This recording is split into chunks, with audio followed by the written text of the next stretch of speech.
U.S. personal savings rate, while it did peak in 2020 from the stimmy checks, from the cash out refinances, and the lack of expenses that many people had from not having to pay their mortgage during forbearance, has gone away. And while we are not yet, as you can see, at the record low from 2005 of 2.1, the U.S. personal savings rate has been on the decline since the peak and is starting to move even lower, getting into record low territory. Ready? Let's dive in.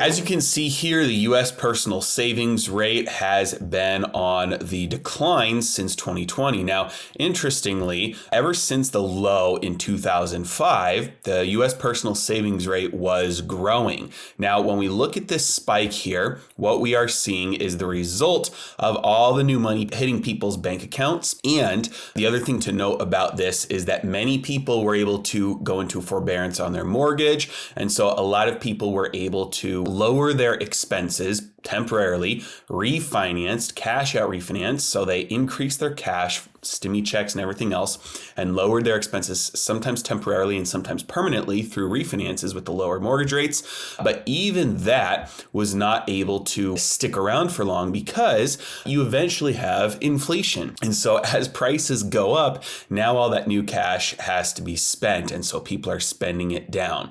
And so this U.S. personal savings rate has been on the decline. We are at 3.1 as of September of this year. Now, keep in mind, this is how this is measured. So U.S. personal savings rate, this is a percentage of disposable income. So this is not an exact dollar amount in people's bank accounts. It is the dollar amount as a percent of the disposable income that people have. And so when you have inflation going up and expenses going up, you're going to have this number start to come down. Now, this is not the time, if you can do anything about it, which most people can, this is not the time that you want your personal savings rate to be dwindling like this, because this is when everybody's personal savings rate is dwindling. If we take a look at M2, this is the measurement of the total stock of money. There are different ways to measure how much money there is.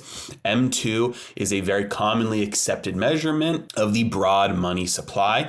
We can see here that it is actually slowly starting to trend down ever since the end of last year. There was a little spike here, but overall, it is starting to trend down. We are lower here in October of 2022 at 21.4. Last time we were that low was right there, November to December of last year. And so we are on the trend down. Now, this is what I always say about interest rates and tightening, that you don't need something like interest rates to be above the inflation rate to fight inflation. All you need is a debt pile that's massive, and then any interest rate hikes you do on that means that the cost of rolling over that debt becomes very expensive. And so you have a big enough debt pile, which we do when you look at the United States government, when you look at state governments, when you look at city governments, when you look at corporations, when you look at households, the debt pile, whoever you're looking at, is massive. So as interest rates go up,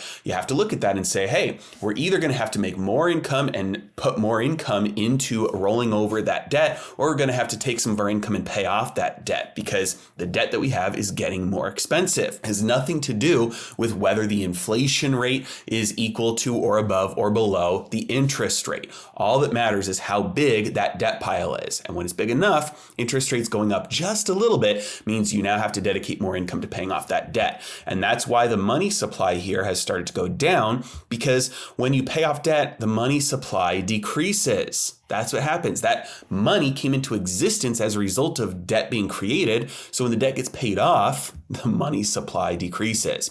That means that eventually, in a lot of things, we're going to start having deflation. Everything is supply and demand. So the things that there are massive shortages of right now, you'll probably still experience prices going up in those things. But on average, you're going to crush demand because money is going to evaporate. That means money is going to become more valuable because there's less of it relative to all the stuff, meaning that prices will go down. So you don't want to be one of these people here that is watching your savings rate go down, because when money becomes more valuable, it's because it becomes scarce. That means that anybody who has the money is the one who is able to buy buy the deals and get a good return on that money because it is more valuable. You want to have the thing that's more valuable when it becomes scarce. And right now that is turning into cash. Now we all know that it's pretty much only a matter of time before that flips. And at any moment, they could turn that and say, okay, well, we're going to increase the quantity of money yet again, and then it becomes less valuable. But you can watch out for that. And we know we can see when that happens. We can see the Federal Reserve say for months, we're going to tighten, we're going to tighten, we're going to tighten. And then they start tightening, and then they increase their tightening, raise rates at faster paces. And so we can watch this happening in real time. And at the first sign of a pivot, you can pivot your own strategy as well. So US personal savings rate is going down. Don't follow the crowd. Don't follow a trend here. Be a contrarian. Have savings, have cash until such time as in which the Federal Reserve indicates that they're going to make cash less valuable again, because right now they're making it more valuable. As always, I really appreciate you guys. Thank you so much for watching. Have a great day.